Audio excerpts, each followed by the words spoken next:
Hello students, welcome to the channel online study with DK.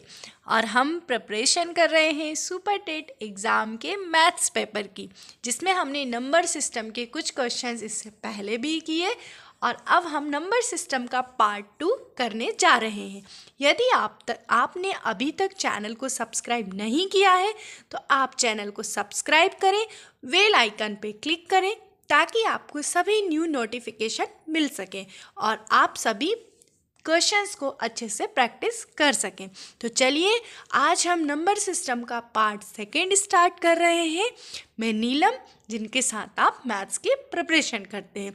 तो चलिए, जो आज हमारा पहला क्वेश्चन है, प्रश्न क्रमांक फर्स्ट, जो कि हमने घातांक से लिया हुआ है।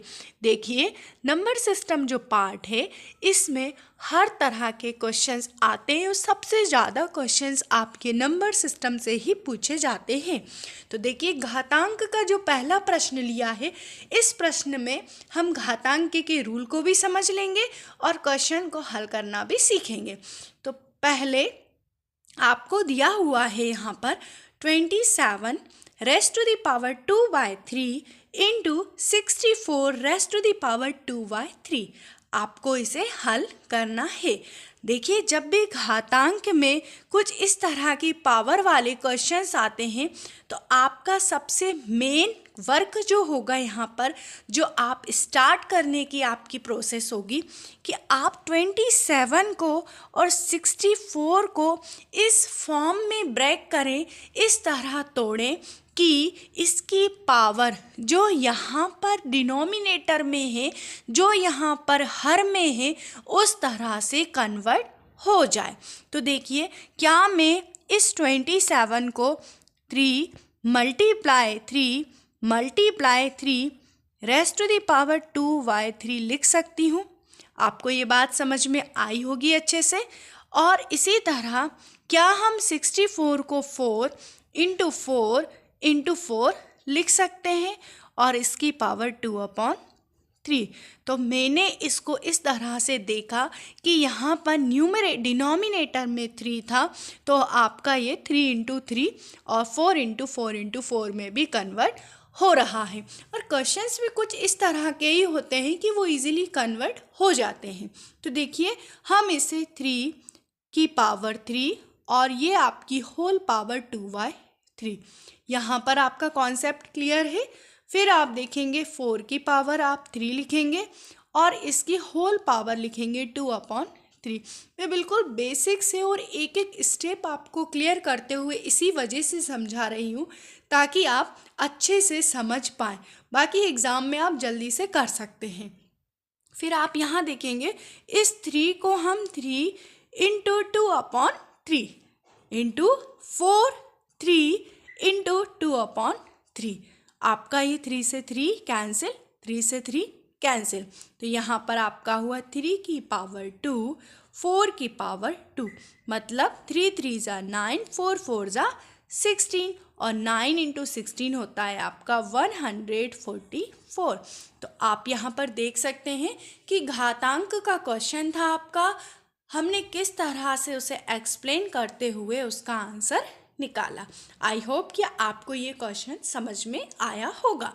नेक्स्ट क्वेश्चन देखते हैं, वह सबसे छोटी संख्या कौन सी है जिसका 8820 8820 में गुणा करने पर प्राप्त संख्या पूर्ण वर्ग बन जाए। देखिए, जब भी कोई क्वेश्चन पूर्ण वर्ग बनाने के लिए आता है तो सबसे पहले तो पूर्ण वर्ग बनने की कंडीशन क्या होती है। पूर्ण वर्ग मतलब आपका कि अंडर रूट में वर्गमूल में वर्ग में आपका कोई भी जो नंबर है, आप इसका जो भी निकालें वर्गमूल, वो पूरी तरह से आपके 2 के जोड़े में हो। ठीक, तो सबसे पहले तो हमें इस संख्या को यदि पूर्ण वर्ग बनाना है तो पहले इसका हम निकालेंगे एलसीएम। बिल्कुल बेसिक मेथड आप देखें, एग्ज़ाम में आप जल्दी से कर पाएंगे, ऐसा नहीं है। मैं एक्सप्लेन अच्छे से कर रही हूँ इसीलिए टाइम लग रहा है, बाकी आपको प्रैक्टिस होगी तो आप और जल्दी कर पाएंगे। देखिए, 2 4 जा 8, 2 4 जा 2 1 जा 0। फिर अगेन आप 2 से देंगे, 2 2 जा 2 2 जा नहीं जा रहा है 0, 2 5 जा 5 एंड 2 7 एंड 2 9, तो आपका ही 3 से होगा, तो 3 7 जा 3 3 जा एंड 3 5 जा। फिर अगेन आप यहाँ पर चेक करें क्या ये 3 से हो रहा है, तो 3 2 जा 6, 3 4 जा 12 एंड 3 5 जा 15। अब हम इसे 5 से दे सकते हैं, लास्ट में 5 से है तो 5 से 4 टाइम एंड 9 टाइम। अब आपका ये 7 से 7 टाइम एंड 1 टाइम। अब वर्ग बनना है, मतलब इसके दो दो के पेयर बनने चाहिए, जोड़े बनने चाहिए। आप यहाँ पर देख रहे हैं कि 2 इंटू 2 का पेयर है, 3 इंटू 3 का जोड़ा है, 7 इंटू 7 का जोड़ा है, लेकिन 5 के साथ आपको यहाँ पर 5 नहीं है। तब 5 के साथ आपको 5 नहीं है, तो यदि आप यहाँ पर 5 का गुणा कर देंगे तो ये संख्या आपकी पूर्ण वर्ग बन जाएगी। मतलब आपका ऑप्शन नंबर फर्स्ट यहाँ पर सही होगा। आपको अच्छे से समझ में आया है, और आप कुछ यदि पूछना चाहते हैं तो कमेंट बॉक्स में मुझसे पूछ सकते हैं। नेक्स्ट क्वेश्चन है आपका प्रश्न क्रमांक 3 है आपका। देखिए स्थानीय मान, वास्तविक मान, मैंने यहाँ पर दोनों टाइप का क्वेश्चन एक ही में इंक्लूड किया हुआ है। देखिए स्थानीय मान से रिलेटेड पिछले अभी पेपर में भी हमने सॉल्व भी किया, और इससे क्वेश्चंस हमेशा पूछे जाते हैं। तो आप स्थानीय मान को समझें और वास्तविक मान को भी समझें। प्लेस वैल्यू इंग्लिश में और वास्तविक मान फेस वैल्यू। तो देखिए बहुत ही इजी तरह से आप वास्तविक मान को याद रखें। देखिए सबसे पहले तो मैं स्थानीय मान आपको निकालने बता देती हूँ फिर से। देखिए स्थानीय मान मतलब 9 का स्थान, किसका स्थानीय मान निकालना है? 9 का। तो 9 का स्थान कहाँ पर है? यहाँ से 1 2 3, तो 9 में आप स्थानीय मान के लिए कितने से गुणा करेंगे? स्थानीय मान को इंग्लिश में बोलते हैं प्लेस वैल्यू। यदि किसी को इंग्लिश में समझ में आता है तो आप याद रखें प्लेस वैल्यू। तो 9 और कितनी 0, 1 2 3, क्योंकि 9 का प्लेस इकाई, दहाई, सैकड़ा, हजार, वंस, टेंस, हंड्रेड्स और 1000। फिर आपको निकालना है वास्तविक मान। वास्तविक मान मतलब फेस वैल्यू। तो किसी की भी जो फेस वैल्यू या वास्तविक मान होता है वही संख्या होती है। ठीक, तो इसका जो वास्तविक मान है 9 का 9 ही होगा। अब आपको बोला गया है दोनों का अंतर निकालना है, तो दोनों को आप माइनस करें। तो देखिए 10 में से 9 जाएंगे 1, फिर आपका ये 9, फिर ये वाला 9 और ये आपका 8, मतलब आपका जो आंसर हुआ 8 9 9 1। आई होप कि आपको स्थानीय मान, वास्तविक मान, प्लेस वैल्यू, फेस वैल्यू अच्छे से क्लियर हुआ होगा। नेक्स्ट क्वेश्चन देखते हैं प्रश्न क्रमांक 4। प्रश्न क्रमांक 4 आपका सरलीकरण से है। सिंप्लीफिकेशन, सिंप्लीफिकेशन सरलीकरण, जिसके क्वेश्चंस एग्ज़ाम में कभी भी नहीं छोड़े जाते। हमेशा कोई भी लेवल का एग्ज़ाम हो, हमेशा एक क्वेश्चन तो पूछा ही जाता है। तो सबसे पहले तो इस टाइप के जो क्वेश्चन है ये है आपके ब्रैकेट पर बेस्ड क्वेश्चन। ठीक है, और ब्रैकेट मतलब होता है बोर्ड मास। ठीक, अब बोर्ड मास क्या होता है ये मैं आपको वर्बली बता देती हूँ, बाकी आप यदि अच्छे से सुन रहे हैं तो कॉपी पेन लीजिए, उसे लिख लीजिए अच्छे से। बोर्ड मतलब बी, मतलब होता है ब्रैकेट, और इसे वी बोर्ड मास कहते हैं। आप याद रखिएगा, इसे वी मतलब होते हैं वनिकुलम बार। ठीक है, वनिकुलम बार बोला जाता है। तो मैं बार का क्वेश्चन नेक्स्ट आपको उसमें जो पेपर से अभी बनाने वाली हूँ, नेक्स्ट आपका जो भी आपका डिलीवर्ड होगा उसमें हम ले लेंगे। तो देखिए बी मतलब ब्रैकेट। अब ब्रैकेट में आपके 3 टाइप के ब्रैकेट है। देखिए बिग ब्रैकेट, करली ब्रैकेट और फिर स्मॉल ब्रैकेट, या बिग ब्रैकेट, मिडिल ब्रैकेट या फिर स्मॉल ब्रैकेट। तो इसके आगे का मैं आपको बता देती हूँ। ओ मतलब होता है ऑफ, डी मतलब होता है डिवीजन, एम मतलब होता है मल्टीप्लिकेशन, ए मतलब होता है एडिशन और एस मतलब होता है आपका सब्सट्रैक्शन। तो देखिए सबसे पहले तो यहाँ बात हो रही है सिर्फ ब्रैकेट की। तो ब्रैकेट जब भी आप सॉल्व करेंगे तो आप स्मॉल ब्रैकेट सॉल्व करेंगे पहले, फिर आप मिडिल ब्रैकेट करेंगे, फिर देन आप बिगेस्ट ब्रैकेट करेंगे। तो इस क्वेश्चन में आप देखेंगे कि स्मॉल ब्रैकेट यहाँ पर है, तो सबसे पहले आपको सॉल्व करना है स्मॉल ब्रैकेट को।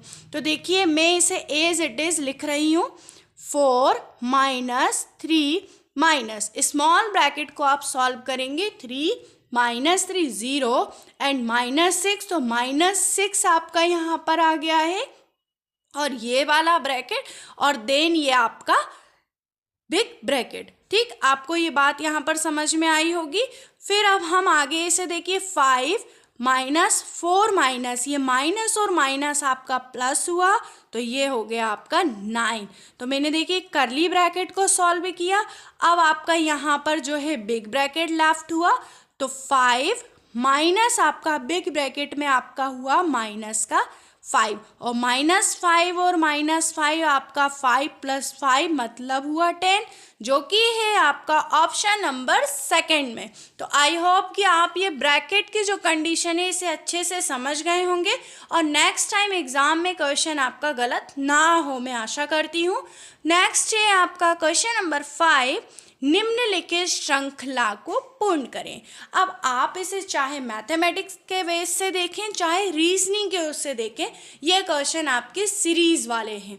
तो देखिए यहाँ पर आपको एक सीरीज दी हुई है, 11, 13, 17, 25 एंड 41, 11, 13, 17, 25 और 41।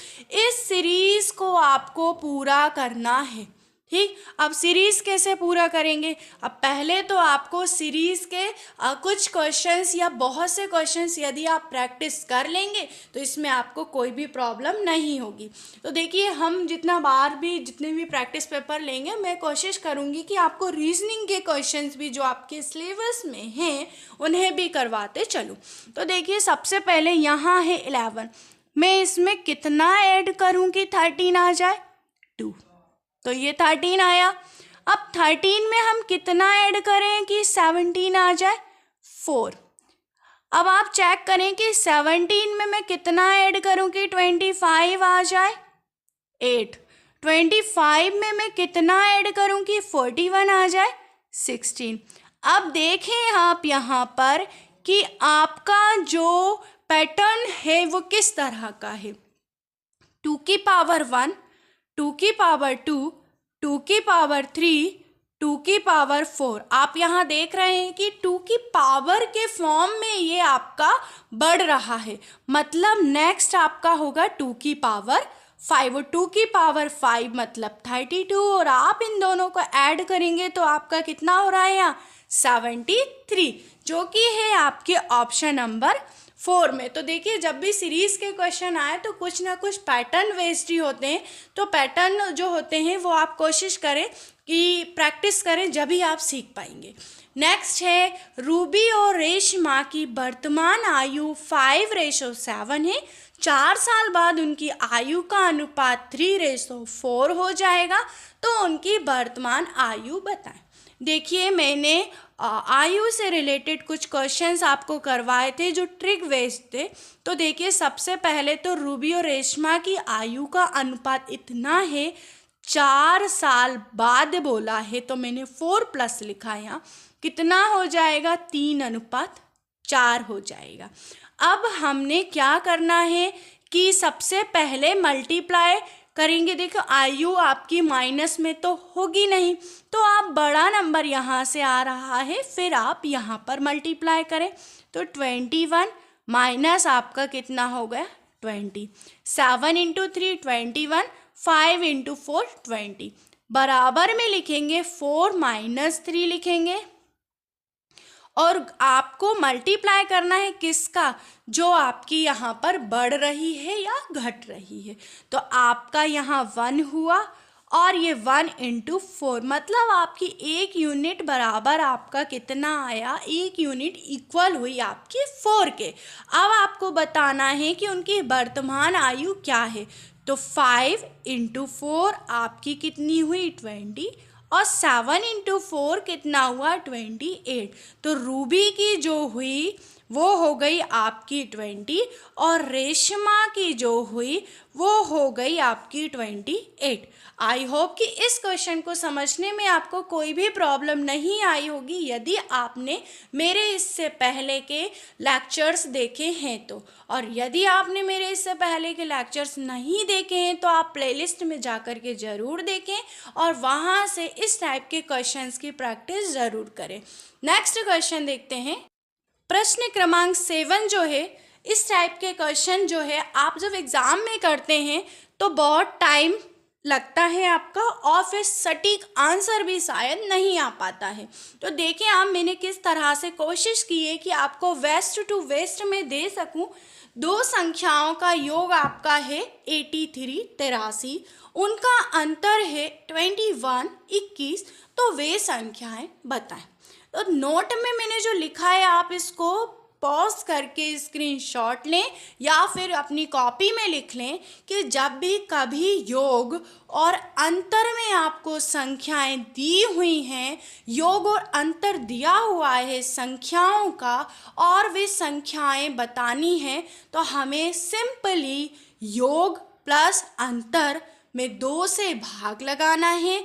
तो पहली संख्या आपकी, पहला नंबर आपका यहाँ से और दूसरा नंबर आपका यहाँ से मिल जाएगा। तो पहली संख्या योग आपका कितना दिया है 83 और अंतर दिया है 21/2। तो आप इन दोनों को ऐड करें, कितना होगा यहाँ पर 3 और 1 4, 8 और 2 10/2 मतलब 52। तो पहली संख्या आपकी हुई 52। अब योग आपका है 83, 83 में से 21 को माइनस करें तो 3 - 1 2, 8 - 2 6, तो 31। तो दूसरी संख्या हुई आपकी 31। देखिए कितनी जल्दी आपका ये क्वेश्चन सॉल्व हो गया। नेक्स्ट क्वेश्चन है हमारा प्रश्न क्रमांक 8, 105 × 105, यहाँ पर भी ये 0 ही है। 105 × 105 का मान है। ठीक, मैंने यहाँ पर क्लियर कर दिया है कि वो थोड़ी सी जो मिस्टेक थी उससे ठीक की। ठीक, तो आपको ये क्वेश्चन मल्टीप्लिकेशन का क्वेश्चन है। आप जब इसे सॉल्व करेंगे, मल्टीप्लाई करेंगे तो काफ़ी टाइम लगेगा। तो मैं आपको यहाँ पर ये बात बताने वाली हूँ कि 105 की पावर आप इसको 3 लिखें और इसे लिखें 100 + 3, 100 + 5 की पावर 3, और 100 + 5 को आप कंपेयर करें a + b का होल क्यूब। फॉर्मूला है आपका a³ + b³ + 3ab और ब्रैकेट में a + b। a बराबर है आपका 100 और b बराबर है आपका 5। अब आप इस मान को, इस वैल्यू को यहाँ पर पुट करें, देन मुझे आप आंसर निकाल के कमेंट बॉक्स में बताएं और ये भी बताएं क्या आपको अच्छे से समझ में आ रहा है। नेक्स्ट नंबर 9 है, दो संख्याओं का योगफल तथा गुणनफल क्रमशः 11 और 18 है, तब इन संख्याओं के व्युत्क्रमों का योग है। देखिए बहुत ही जल्दी से इस क्वेश्चन का करेंगे। आपको दो संख्याओं का योगफल ले लिया, दो संख्याओं का 11, दो संख्याओं का गुणनफल 18 है। इनके व्युत्क्रमों का योग निकालना है। इन दोनों का एलसीएम लेंगे तो ए बी, ये हुआ a + b मतलब 11/18। देखिए कितनी जल्दी से आपका ये क्वेश्चन सॉल्व हो गया है। नेक्स्ट क्वेश्चन देखते हैं, क्वेश्चन नंबर 10 कि कौन सा ऐसा रिलेशन है जो आपका सही है। तो मैं आपको यहाँ पर ये बात बताना चाहती हूँ कि नंबर लाइन पर आप जितना इस तरफ बढ़ते हैं उतना ही यहाँ पॉजिटिव होता है। तो देखिए यहाँ 1, यहाँ 2, यहाँ पर -2, यहाँ पर 3, तो यहाँ पर -3। इस तरह से आप इस तरफ बढ़ते जाते हैं और इस तरह से आप इस तरफ बढ़ते जाते हैं। तो अब -16 की बात करती हूँ मैं। -16 क्या बड़ा होगा -15 से? यहाँ पर -16 क्या बड़ा होगा -15 से? तो आप -3 यहाँ आपके ज़ीरो के नज़दीक है और यहाँ पर नंबर बढ़ रहे हैं, मतलब आप जितना इस तरफ जाएंगे नंबर उतने ही छोटे होते जाएंगे। ठीक, तो यहाँ आप देखेंगे कि -3 जो होगा -2 से छोटा होगा, -3 के बाद वाला जो नंबर होगा -4 -3 से छोटा होगा। तो क्या -16 -15 से बड़ा होगा? नहीं। क्यों? क्योंकि जितना हम आगे बढ़ेंगे उतने नंबर नेगेटिव हमारे छोटे होते जाएंगे और जो हमारे पीछे रहेंगे वो उस नंबर से बड़े रहेंगे। ठीक है, इसी तरह से क्या -16 छोटा होगा -20 से?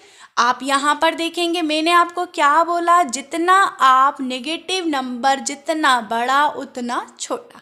तो आपका ये रिलेशन भी गलत है। यहाँ पर तो आपका लेस देन का साइन होना चाहिए था। अब बात आ रही है सी नंबर के ऑप्शन पर, क्या -16 बड़ा होगा 1 से? तो ये तो साफ साफ गलत बात हो गई, पॉजिटिव नंबर बड़ा होना था यहाँ पर। डी है -16 छोटा होगा -3 से। तो ये जो रिलेशन है ये आपका बिल्कुल सही, क्योंकि जितना बड़ा नंबर उतना ही छोटा नंबर होगा। तो इस तरह से आप क्वेश्चंस को एनालिसिस करना भी सीखें। नेक्स्ट है, फिर मैंने पैटर्न से संबंधित लिया है, निम्नांकित पैटर्न का अध्ययन करें। तो देखिए पैटर्न क्या है, 1 × 1 = 1, 11 × 11 121, 1 1 1 × 1 1 1। तो आप देखेंगे यहाँ पर 1 था, फिर आपका 1 2 हुआ, एक नंबर आपका बड़ा और रिपीट आपका वापस नंबर हुआ।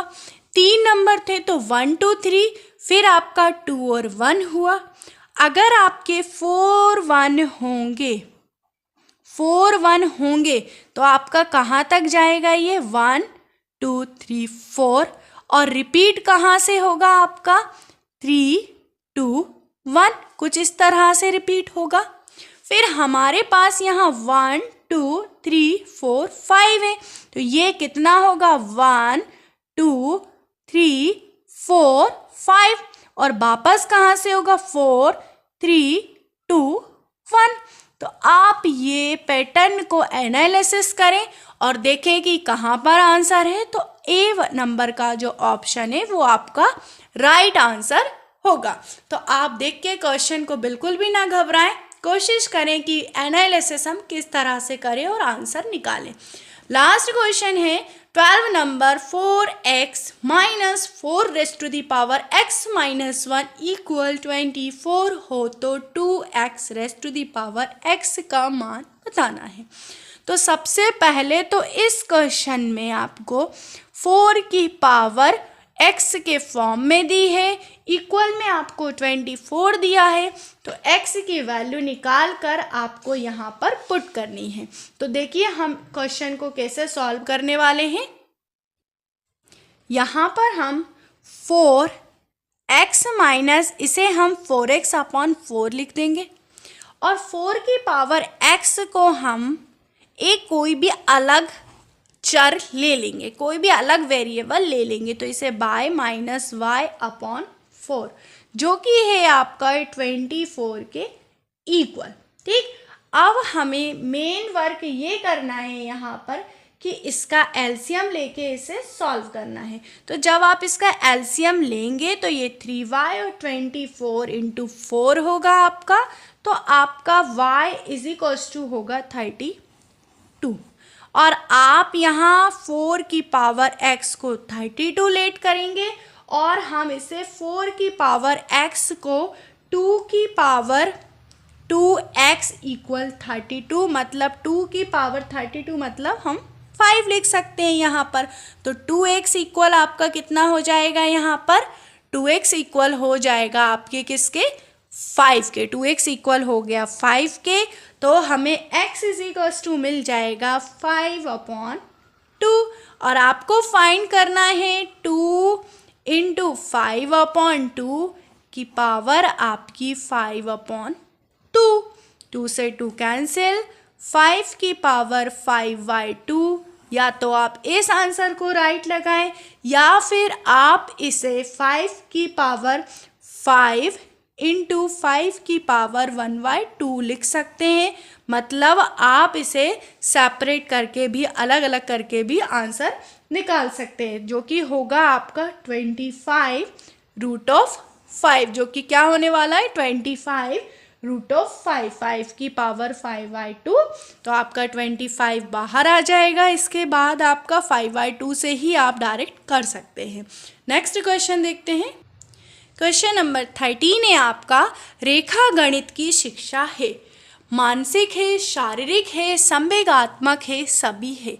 अब भाई गणित में आप शारीरिक और संवेगात्मक की बात तो करते नहीं हैं, तो रेखा गणित की शिक्षा क्या होगी आपकी? मानसिक। फिर ये आपका बीज गणित के अध्ययन में प्रयोग होता है। बीज गणित में सूत्र, नियम दोनों या फिर दोनों नहीं। तो देखिए बीज गणित जो है पूरा आपका सूत्र पर आधारित है। आप सभी इस बात को ध्यान रखें, मतलब ऑप्शन नंबर ए यहाँ पर राइट होगा। गणित की अपनी होती है, भाषा होती है, विधि होती है, दोनों होती है। तो गणित जो सब्जेक्ट होता है, जो विषय होता है, उसमें आप प्रॉपर चिन्हों की मदद से काम करते हैं, मतलब यह उसकी भाषा हुई। गणित में किन कार्यों हेतु पर्याप्त सीमा है? तो किसके लिए पर्याप्त सीमा है? आगमन, निगमन, सामान्य, अनुमान, सभी। तो आगमन भी आप उपयोग करते हैं, निगमन भी, और सामान्य अनुमान भी लगाते हैं, मतलब आपका सभी यहाँ पर सही होगा। गणक यंत्र तैयार करने का श्रेय किसको है? तो डायरेक्ट याद रखें, पास्कल जो हैं उन्होंने गणक यंत्र तैयार किया था। आई होप कि आज की क्लास आपको अच्छी लगी होगी। यदि आपको क्लास अच्छी लगी तो आप मुझे कमेंट बॉक्स में बताएं, और आपके जो भी डाउट्स हैं वो भी क्लियर कर सकते हैं आप कमेंट बॉक्स में पूछकर। तो आप सभी एग्ज़ाम की अच्छे से तैयारी करें। आप सभी के लिए मैं रेगुलर पेपर सेट इसी तरह से लेकर के आती रहूँगी। आप सभी को मेरा जय हिंद, वंदे मातरम।